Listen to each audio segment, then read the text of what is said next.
ಇಷ್ಟೊತ್ತಾದರೂ ಇನ್ನೂ ಬರ್ತಾನಿಲ್ಲ. ಇವತ್ತು ನನ್ನ ಮೈದುನ ಸಂಗಮೇಶ್ ಊರಿನಿಂದ ಬರ್ತಾನೆ ಅಂತ ಗೊತ್ತಿದ್ರು ಕೂಡ ಬೇಗ ಬರಬೇಕಂತ ಜ್ಞಾನನೇ ಇಲ್ಲ ಅವರಿಗೆ. ಅದು ಯಾವಾಗ ಬರ್ತಾರೋ ಬರಲಿ.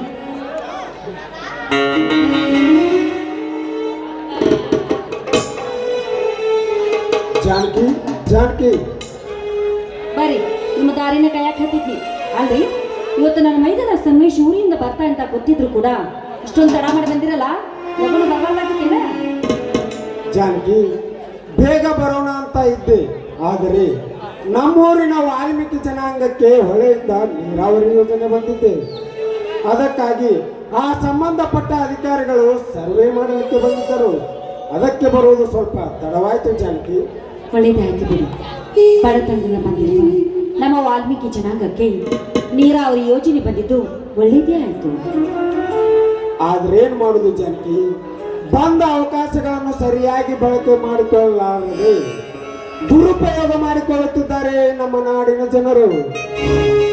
ಸರ್ಕಾರ ಕೊಟ್ಟ ಉಪಯೋಗವನ್ನು ಸರಿಯಾಗಿ ಬಳಕೆ ಮಾಡಿಕೊಂಡರೆ ಈ ರೈತನಿಗಿರುವ ತಾಕತ್ತು ಇನ್ಯಾರಿಗಿದೆ ಜಾನಕಿ, ಯಾರಿಗಿದೆ? ಅದನ್ನು ಬಿಟ್ಟು ನಮಗೆ ನಾವೇ ಜಗಳ ಮಾಡುತ್ತಾ ಹೋದರೆ ಬಂದ ಅವಕಾಶಗಳು ಕೈ ತಪ್ಪಿ ಹೋಗುತ್ತವೆ ಜಾನಕಿ, ಕೈ ತಪ್ಪಿ ಹೋಗುತ್ತವೆ. ಹೌದು, ಆದ್ರೂ ಈ ಜನಗಳಿಗೆ ಅದು ಯಾವಾಗ ಬುದ್ಧಿ ಬರುತ್ತೋ ಆ ದೇವರಿಗೆ ಗೊತ್ತು. ಆದ್ರೆ ಜಾನಕಿ, ಬಂದ ನೀರಾವರಿ ಯೋಜನೆಯನ್ನು ಪ್ರತಿಯೊಂದು ಹಳ್ಳಿಗಳಲ್ಲಿ ಬಳಕೆ ಮಾಡದೆ ನೀರಿನ ಪಂಪ್ ಸೆಟ್ಗಳು ತುಕ್ಕು ಹಿಡಿದು ಕೆಟ್ಟು ನಿಂತಿವೆ. ಇನ್ನೂ ಕೆಲವು ಹಳ್ಳಿಗಳಲ್ಲಿ ನೀರಿನ ಪಂಪ್ ಸೆಟ್ಗಳನ್ನು ಕಿತ್ತು ಮಾರಿದ್ದೂ ಇದೆ. ಹೌದ್ರಿ, ಒಮ್ಮೆ ಬಂದಿರೋ ಅವಕಾಶ ಮತ್ತೆ ಹಿಂತಿರುಗಿ ಬರುವುದಕ್ಕೆ ಸಾಧ್ಯವೇ ಇಲ್ಲ. ಅದಕ್ಕೆ ಎಲ್ಲ ರೈತರು ಒಟ್ಟಾಗಿ ಸರ್ಕಾರಕ್ಕೆ ಸರಿಯಾದ ಮಾಹಿತಿ ನೀಡಿದ್ರಿ ಈ ಮಣ್ಣಿನಲ್ಲಿ ಚಿನ್ನ ಬೆಳೆಯಬಹುದು. ಏನಂತೀರಾ? ಅನ್ನೋದರಲ್ಲಿ ಏನಿದೆ ಜಾನಕಿ, ಏನಿದೆ? ಈ ನಮ್ಮ ಕನ್ನಡ ನಾಡಿನ ತುಂಗಭದ್ರಾ ವರದಾ ನದಿಗಳ ನೀರನ್ನು ಸರಿಯಾಗಿ ಬಳಕೆ ಮಾಡಿಕೊಳ್ಳಲಾರದೆ ಹಾಗೆ ಬಿಟ್ಟು ಬಿಡುತ್ತಿದ್ದಾರೆ. ಅದೇ ಅದೇ ಆಂಧ್ರದ ಜನರು ನಮ್ಮ ನಾಡಿನ ನೀರನ್ನು ಹಿಡಿದಿಟ್ಟುಕೊಂಡು ಸರಿಯಾಗಿ ಬಳಕೆ ಮಾಡಿಕೊಳ್ಳುತ್ತಿದ್ದಾರೆ. ಅದಕ್ಕೆ ಈ ನಮ್ಮ ಕರ್ನಾಟಕದ ಜನರು ಅದೆಷ್ಟು ಮುಟ್ಟಾಳರು ಅನ್ನೋದು ಇದೊಂದು ಸಾಕ್ಷಿಯಾಗಿ ನಿಂತಿದೆ. ಹೌದು, ಬಂದ ಅವಕಾಶವನ್ನು ಕಳೆದುಕೊಳ್ಳುತ್ತೆ. ನೀವಾದರೂ ಸರಿಯಾಗಿ ಉಪಯೋಗ ಮಾಡಿಕೊಳ್ಳಿ. ನಾನು ಅದೇ ಪ್ರಯತ್ನದಲ್ಲಿದ್ದೇನೆ ಜಾನಕಿ, ಆದರೆ ಮುಂದೇನಾಗುತ್ತೋ ಕಾದು ನೋಡಬೇಕಾಗಿದೆ. ಹಾ, ಅದು ಸರಿ, ಸಂಗಮೇಶ ಇನ್ನೂ ಬಂದಿಲ್ಲವೇ? ಇನ್ನೂ ಬಂದೇ ಇಲ್ಲ. ಬಾ, ಮತ್ತೆ ಸಂಗಮೇಶ ಬರುವಷ್ಟರಲ್ಲಿ ನಿಮ್ಮ ಕಂಠ ಸಿರಿಯಿಂದ ಸರಿಗಮಪದನಿಸಲಾದರೂ ಹಾಡಬಾರದೆ. ಹೋಗ್ರಿ, ಸದಾಶಿವನಿಗೆ ಅದೇ ಜ್ಞಾನ ಅಂತೆ, ಹಾಗಾಯ್ತು. ನನ್ನ ಬಂಗಾರಿ, ನಿನಗಾಗಿ ಓಡೋಡಿ ಬಂದಿದ್ದೇನೆ ನಾ ಹಕ್ಕಿಯಂತೆ ಹಾರಿ. ಒಂದೆಯ ಬಾಳಿನ ಬೆಳಗಾಗಿ, ಒಂದೆಯ ಪ್ರೇಮದ ಸಿರಿಯಾಗಿ, ನನಗಾಗಿ ನನ್ನ ಬದುಕಾಗಿ, ನನಗಾಗಿ ನನ್ನ ಬೆಳಕಾಗಿ.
ಆಕೆಗೆ.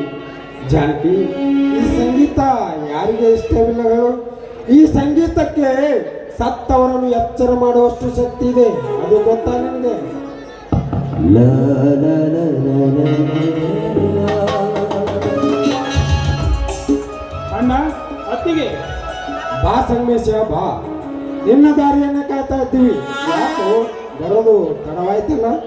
ಹೌದಣ್ಣ, ಟ್ರೈನ್ ಸ್ವಲ್ಪ ತಡವಾಗಿದ್ದರಿಂದ ಬರಲು ಸ್ವಲ್ಪ ಇದಾಯಿತು. ಏನತ್ತಿಗೆ ಚೆನ್ನಾಗಿದ್ದೀರಾ? ನನಗೇನಪ್ಪ ಆಗಿದೆ, ಕಣ್ಣಲ್ಲಿ ಕಣ್ಣಿಟ್ಟು ನೋಡಿಕೊಳ್ಳೋ ನಿಮ್ಮನ್ನ ನಮ್ಮಿಬ್ಬರ ಸಹಾಯಕ್ಕಾಗಿ ಬಾಡಿಗೆ ಎತ್ತುಗಳಂತೆ ದುಡಿಯುತ್ತಿರೋ ಮಹಿಳಾರಿ, ಹೆತ್ತ ತಾಯಿಗಿಂತಲೂ ಹೆಚ್ಚಾಗಿ ನೋಡಿಕೊಳ್ಳುತ್ತಿರೋ ನೀವೆಲ್ಲರೂ ನನ್ನ ಜೊತೆಯಲ್ಲಿರುವಾಗ ನನಗೇನಪ್ಪ ಆಗಿದೆ, ನಾನು ಚೆನ್ನಾಗೇ ಇದ್ದೀನಿ. ಅತ್ತಿಗೆ, ಇಷ್ಟು ವರ್ಷ ನೀವು ನನಗೋಸ್ಕರ ಕಷ್ಟಪಟ್ಟು ದುಡಿದಿರಿ. ನನ್ನ ಓದಿಗಾಗಿ ಶ್ರಮಪಟ್ಟಿದ್ದು ಸಾಲ. ಯಾವ ಜನ್ಮದ ಋಣಾಣ ಬಂದನೋ ಏನೋ, ಈ ಜನ್ಮದಲ್ಲಿ ನನ್ನ ತಾಯಿಯಾಗಿ ಸಿಕ್ಕಿದ್ದಾರೆಂದರೆ ಅದು ನನ್ನ ಪುಣ್ಯ. ಅತ್ತಿಗೆ, ನನ್ನ ಪುಣ್ಯ. ನೋಡು ಸಂಗಮೇಶ್, ಈ ನಿನ್ನ ಅತ್ತಿಗೆ ನಿನ್ನ ಮೇಲೆ ಪ್ರಾಣನೇ ಇಟ್ಟುಕೊಂಡಿದ್ದಾಳೆ. ಇಂಥ ತಾಯಿಯ ಮಗನಾದ ನೀನು ಅವಳ ತಾಯ್ತನವನ್ನು ಉಳಿಸಿಕೊಂಡು ಹೋಗುವ ಭಾರ ನಿನ್ನದು ಸಂಗಮೇಶ್. ಅಣ್ಣ, ನನ್ನ ಜನ್ಮ ಇರುವವರೆಗೂ ನಿಮಗೆ ಯಾವ ದುಃಖಕರವಾಗುವಂತ ಕೆಲಸ ನಾನು ಮಾಡುವುದಿಲ್ಲ. ಇದು ನಿಮ್ಮಿಬ್ಬರ. ಇದಿರಪ್ಪ, ಆ ದೇವರು ನಿನ್ನ ಚೆನ್ನಾಗಿದ್ದೀನಿ. ಅತ್ತಿಗೆ, ನಿಮಗೆ ಏನ್ ತಂದಿದ್ದೀನಿ ಗೊತ್ತಾ? ಒಂದ್ ನಿಮಿಷ. ಲಾ ಲಾ ಲಾ ಲಾ ಲಾ ಲಾ ಲಾ ಲಾ ಲಾ ಲಾ ಲಾ ಲಾ.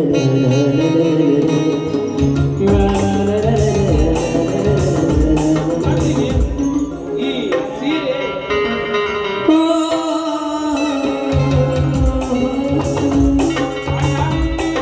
ಈ ಸೇಟು ಪಂಚೆ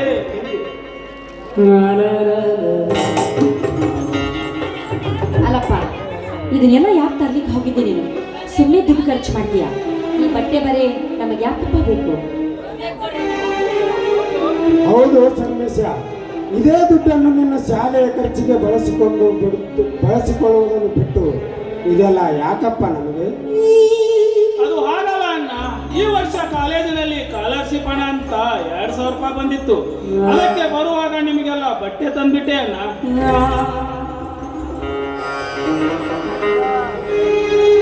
ನೋಡು ಸಂಗಮೇಶ್, ನಾವು ಹಳ್ಳಿಗಳಲ್ಲಿ ಹುಟ್ಟಿ ದಿನವಿಡೀ ಮಣ್ಣಿನಲ್ಲಿ ದುಡಿಯುವ ರೈತರು. ಅದೇ ರೈತನಾಗಿ ಬಟ್ಟೆಯನ್ನು ಕಟ್ಟಿ ಬಟ್ಟೆಯನ್ನು ಬಿಟ್ಟು ಮಣ್ಣಿನಲ್ಲಿ ಮೇಟಿ ಹಿಡಿದು ದುಡಿಯುವ ನಮಗೆ ಈ ಮಣ್ಣಿನ ಮಕ್ಕಳಿಗೆ ಯಾಕಪ್ಪ ಈ ಹೊಸ ಬಟ್ಟೆಗಳು? ಹೌದಪ್ಪ, ನೀನು ಸಿಟಿಯಲ್ಲಿ ಓದುತ್ತಿರುವನು, ನೀನೇ ಒಂದೆರಡು ಜೊತೆ ಬಟ್ಟೆ ತೆಗೆದುಕೊಳ್ಳೋದನ್ನು ಬಿಟ್ಟು ನಮಗೆ ಯಾಕಪ್ಪ ತಂದಿದ್ದೀಯ?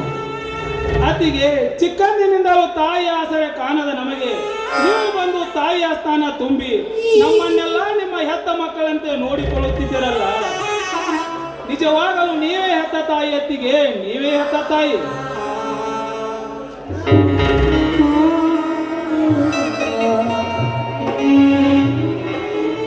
ಅಣ್ಣ, ಅತ್ತಿಗೆ. ಓ ಬಾ ಮೇಲಾರಿ ಬಾ, ನಿನ್ನ ದಾರಿಯನ್ನೇ ಕಾಯ್ತಾ ಇದ್ವಿ. ನೋಡು ಯಾರು ಬಂದಿದ್ದಾರಂತ. ಸಂಗಮೇಶ್, ಯಾವಾಗ ಬಂದ್ಯಪ್ಪ? ಸಂಗಮೇಶ್, ಚೆನ್ನಾಗಿದ್ಯಾ ತಾನೆ? ಈಗ ತಾನೇ ಬಂದೆ ಅಣ್ಣ, ಚೆನ್ನಾಗಿದ್ದೀನಿ. ನೋಡು ಸಂಗಮೇಶ್, ನೀನು ಪರೀಕ್ಷೆ ಬರೆದದ್ದು ಚೆನ್ನಾಗಾಯ್ತು ತಾನೆ? ನೋಡು ಸಂಗಮೇಶ್, ನೀನು ಬರೆದ ಪರೀಕ್ಷೆ ನಮ್ಮ ತಾಲೂಕಿನಲ್ಲಿ ಫಸ್ಟ್ ರ್ಯಾಂಕ್ನಲ್ಲಿ ಬರಬೇಕು. ಅವಾಗ ನಮ್ಮ ಬಡ ರೈತರ ಮಕ್ಕಳು ಯಾವ ಜಗತ್ತಿನಲ್ಲಿಯೂ ಕಮ್ಮಿ ಇಲ್ಲ ಎಂದು ತೋರಿಸಿಕೊಳ್ಳಬೇಕು. ಅಣ್ಣ, ಖಂಡಿತವಾಗಿಯೂ ನಿಮ್ಮ ಆಸೆಯನ್ನು ಈಡೇರಿಸುತ್ತೇನೆ. ಇದು ಸತ್ಯ ಅಣ್ಣ, ಇದು ಸತ್ಯ. ಆ ನಂಬಿಕೆ ನನಗಿದೆಯಪ್ಪ. ನಿನ್ನಿಂದಾದರೂ ಈ ಮನೆ ಉದ್ಧಾರವಾಗಿ ಈ ಮನೆ ನಂದಾದೀಪ ನಿನ್ನಿಂದಾದರೂ ಬೆಳಗಬೇಕೆನ್ನುವುದೇ ನಮ್ಮ ಆಸೆಯಪ್ಪ. ಅತ್ತಿಗೆ, ಅತ್ತಿಗೆ, ನಿನ್ನ ಕಂಠದಿಂದ ಒಂದು ಹಾಡನ್ನು ಆಡಬಾರದ? ನಾನೊಬ್ಬರೇ ಚೀಲಿನ ಗೂಡು ನಾವೆಲ್ಲ ಬೇರೆಯಾದರೆ ಚೀಲಿಲ್ಲ, ಮನಗಳು ಸೇರಿದರೆ ತುಂಬಿದ ಮನೆಯಲ್ಲ. ಚೀಲಿನ ಗೂಡು ನಾವೆಲ್ಲ ಸೀಮೆಯ ಗೂಡು ನಾವೆಲ್ಲ ಸೀಮೆಯ ಮನಗಳ ಸೇರಿದರೆ ತುಂಬಿದ ಮನೆಯಂತೆ ಮನಗಳ ಸೇರಿದರೆ ತುಂಬಿದ ಮನೆಯಂತೆ ತುಂಬಿದ ಮನೆಯಂತೆ ನಮ್ಮ ಪ್ರೀತಿ ಸೆಳೆಯುತ್ತೆ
ನಡೆಯಿರಿ, ತುಂಬಾ ಹೊತ್ತಾಯ್ತು, ಎಲ್ರೂ ಸರಿ ಊಟ ಮಾಡೋಣ.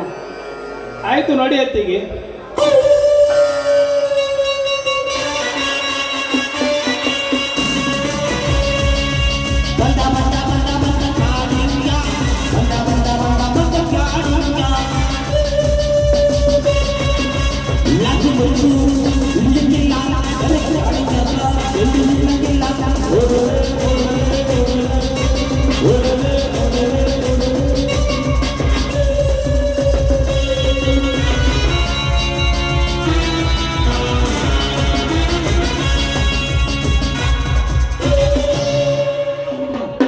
ಯಾರಿದ್ದೀರಾ ಮನೆಯಲ್ಲಿ? ಬಾ ಕಾಳಿಂಗ ಬಾ. ಯಾಕೆ ನಮ್ಮ ಮನೆ ಕಡೆಗೆ ಬಂದಂತಾಯ್ತಲ್ಲ?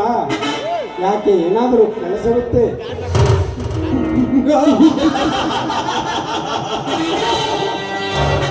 ಕೆಲಸವಿಲ್ಲದೆ ಎಲ್ಲಿಗೂ ಕಾಲಿಡೋನಲ್ಲ ಈ ಕಾಳಿಂಗ.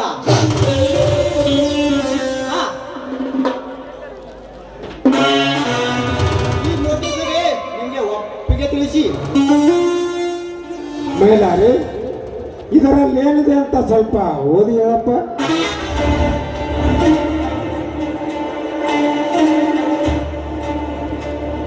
ಅಣ್ಣ, ನಮ್ಮ 4 ಎಕರೆ ಜಮೀನನ್ನು ಈ ಫ್ಯಾಕ್ಟ್ರಿಗೆ ಮಾರಾಟ ಮಾಡಬೇಕೆಂದು ಈ ನೋಟಿಸ್ನಲ್ಲಿ ಬರೆದು ಕಳಿಸಿದ್ದಾರನ್ನ, ಬರೆದು ಕಳಿಸಿದ್ದಾರೆ. ಇಲ್ಲ, ಸಾಧ್ಯವಿಲ್ಲ. ನಮ್ಮ ವಂಶ ಪರಂಪರೆಯಿಂದ ಬಂದ ನಮ್ಮ ಆಸ್ತಿಯನ್ನು ಮಾರಲಿಕ್ಕೆ ನಾನೇನು ಗತಿಹೀನನಲ್ಲ. ಸುಮ್ಮನೆ ಹೊರಟು ಹೋಗು ಇಲ್ಲಿಂದ.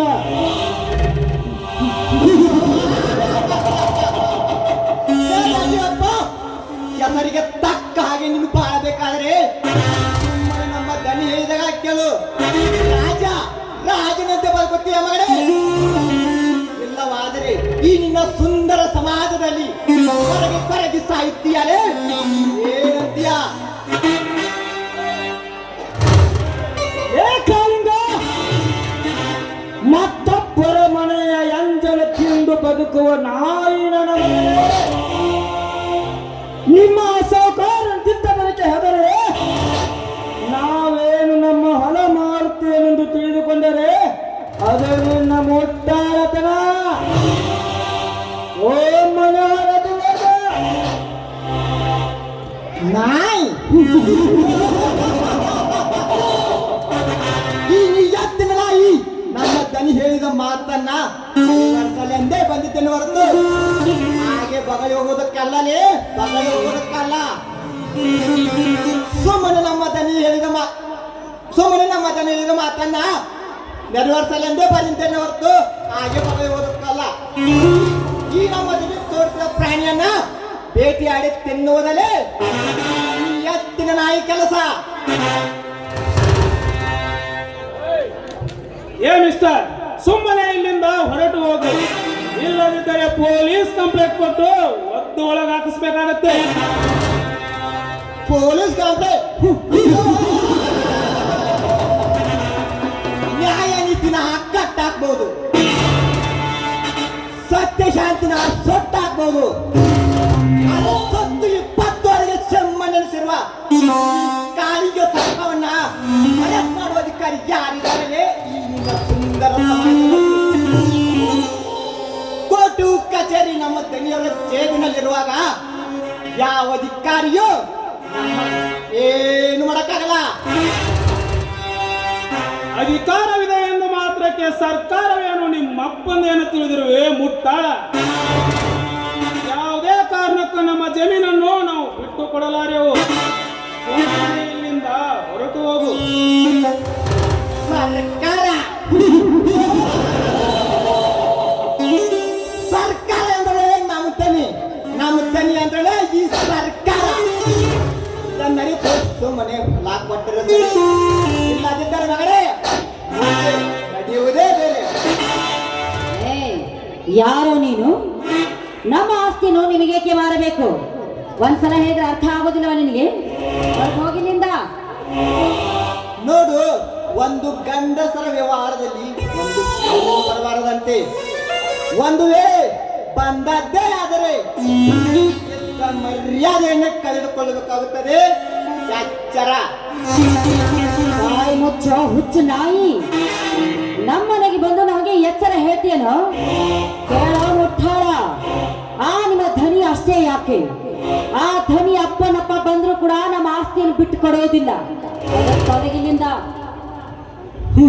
ನಾ ಎಷ್ಟು ತಿಳಿಸಿ ಹೇಳಿದರೂ ಅರ್ಥವಾಗಲಿಲ್ಲವೆಂದರೆ ಅದು ನಿಮ್ಮ ಹಣೆ ಬರ. ಎತ್ತರಗದ ಸರ್ಪವನ್ನ ಎದುರಾಕಿಕೊಂಡು ಬದುಕುವುದು. ಆದರೆ ಈ ಕರ್ನಾಟಕಕ್ಕೆ ಸವಾಲಾಗಿ ಬದುಕುತ್ತಿರುವ MLA ಅವರನ್ನ ಹೆಂಗೆ ಎದುರಾಕೊಂಡು ನೋಡ್ತಿರು ನೋಡ್ರಿ.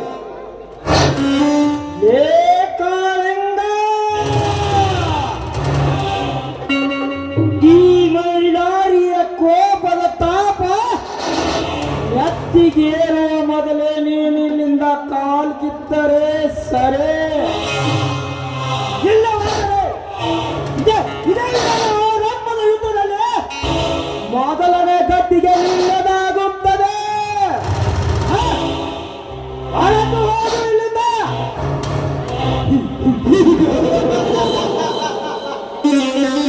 ಮೈಲಾರಿ, ಬೇಸಿಗೆ ಬಂದಾಗ ಬಿಸಿಲು ಜಾಸ್ತಿ, ಮಳೆ ಬಂದಾಗ ತಂಪು ಜಾಸ್ತಿ. ಇಷ್ಟ ಆತೃಗೆಟ್ಟ ಮಾತಾಡುತ್ತೆಲ್ಲ ಮಗಳೇ. ಒಂದೊಂದು ದಿನ ಅಪಾಯದ ಶಂಕೆ ಖಾತರಿ ಎಂದು ತಿಳಿದು ನಾನಿನ್ನ ಬರುತ್ತೇನೆ ಮಗನೇ.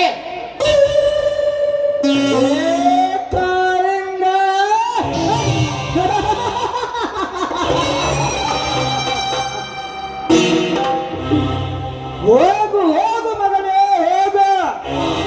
ಬಿಸಿಲು ಬಂದಾಗ ಬೇಸಿಗೆ ಅಂತೆ, ಮಳೆಗಾಲ ಬಂದಾಗ ಚಳಿಗಾಲ ಅಂತೆ. ದೀಪ ಉರಿಯುವ ಮುನ್ನ ದಗದಗನೆ ಉರಿಯುತ್ತದೆ ಅಂತೆ. ನಿಮ್ಮಂತ ಕೆಟ್ಟ ಶ್ರೀಮಂತರ ತಲುಪಕ್ಕೆ, ಈ ನಾಟಕಕ್ಕೆ ಅಂತ್ಯ ಹಾರಕ್ಕೆ ಆ ಬ್ರಹ್ಮ ನಮ್ಮಂತ ಮೈಲಾರಿ ಅಂತ ಹುಟ್ಟಿಸಿದ್ದೆ ನಿಜ. ನೀವು ನಿಜವಾಗಲೂ ನಿಮ್ಮ ಅಪ್ಪನಿಗೆ ಹುಟ್ಟಿದ್ದೆ ಆಗ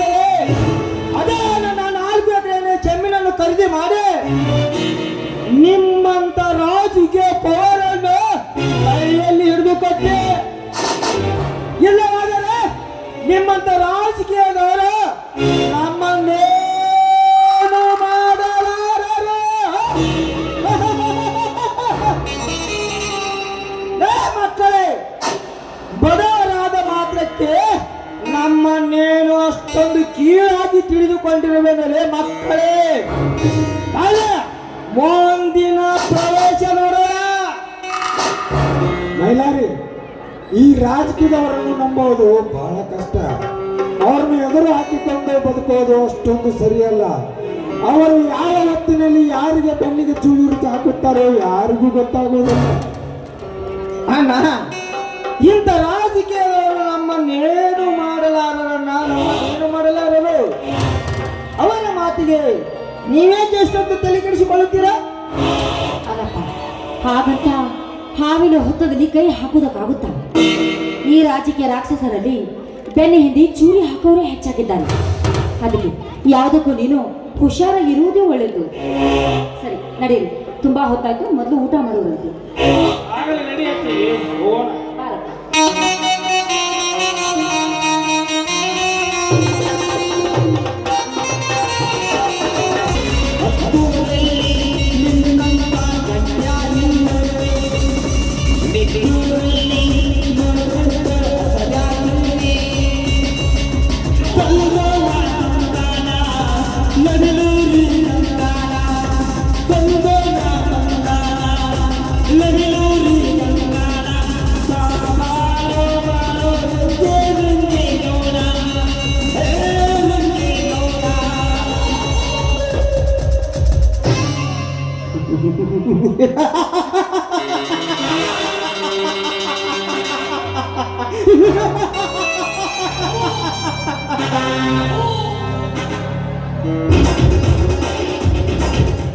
ಲೇ ರಾಜೀವಪ್ಪ,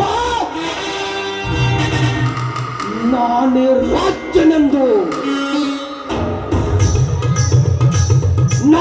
ರಾಜ್ಯನೆಂದು ಹತ್ತು ಮೀರಿ ನನಗಿರುತ್ತವಾಗಿ ನಡೆದು ಈ ಸರ್ಕಾರಕ್ಕೆ ಸವಾಲು ಹಾಕಿ ಬದುಕುತ್ತಿರುವೆಯಲ್ಲ ಮಗನೇ, ಸಾಧ್ಯವಿಲ್ಲ, ಅದೆಂದಿಗೂ ಸಾಧ್ಯವಿಲ್ಲ.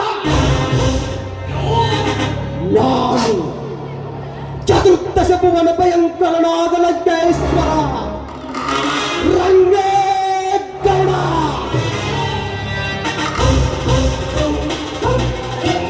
ಸರ್ವತ್ರ ಸರ್ವತಂತ್ರ ಸ್ವತಂತ್ರನಾದ ಪ್ರಭುತ್ವ ರಂಗೇಗೌಡ.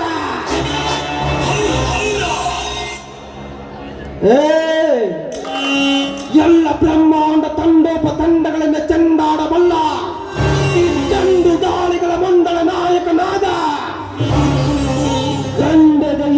ಗಂಡರಿಗೆ ಗಂಡನಾದ ರಂಗೇಗೌಡ. ಇಂಥ ರಂಗೇಗೌಡನ ಕಡುವೈರಿಗೆ ಕಾಣಿಸಿಕೊಂಡ ನಿನ್ನ ತಮ್ಮನನ್ನೇ ನನ್ನ ಮುಳ್ಳಿನ ಪಂಜರಕ್ಕೆ ಸಿಲುಕಿಸಿ ಕತ್ತರಿಸಿ ನೋಡುವ ನಿನ್ನ ಕಣ್ಣಿಗೆ ರಕ್ತ ಕನ್ನಡಿಯನ್ನು ಹಾಕಿ ನನಗಾಗಿ ಮುನ್ನುಡಿ ಬರೆದು ಓದಿ ಬರುತ್ತಿರುವ ನಿಮ್ಮ ವಂಶವನ್ನು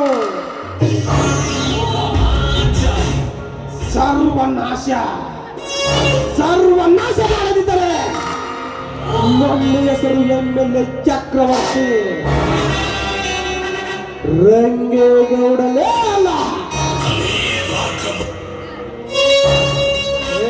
ಮೈಲಾರಿ, ಮಳೆ ಬರಲು ಕಾರಣ ಹವಾಮಾನ. ಏನು? ಮಳೆ ಬರಲು ಕಾರಣ ಹವಾಮಾನ. ಕಣ್ಣೀರು ಬರಲು ಕಾರಣ ಹವಾಮಾನ. ಬಿಸಿಲಿನ ಬೇಗ ಹೆಚ್ಚಿಸಲು ಕಾರಣ ಆ ತಾಪಮಾನ. ಸಂಬಂಧಗಳು ಹಾಳಾಗಲು ಕಾರಣ ಅನುಮಾನ.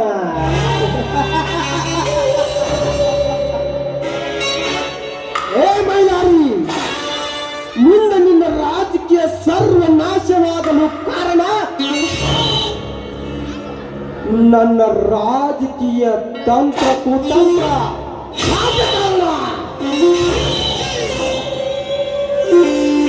ಇವನು ಹೂ ಅಂದ್ರೆ ಪ್ರೇಮಿ ಅಂದ್ರೆ ಸುನಾಮಿ.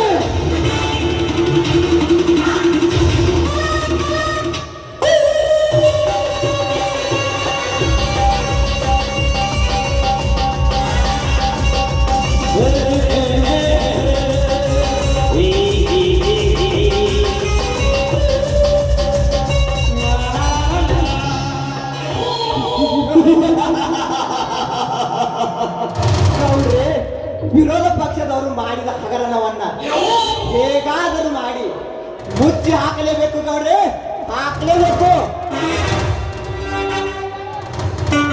ಕಾಳಿಂಗ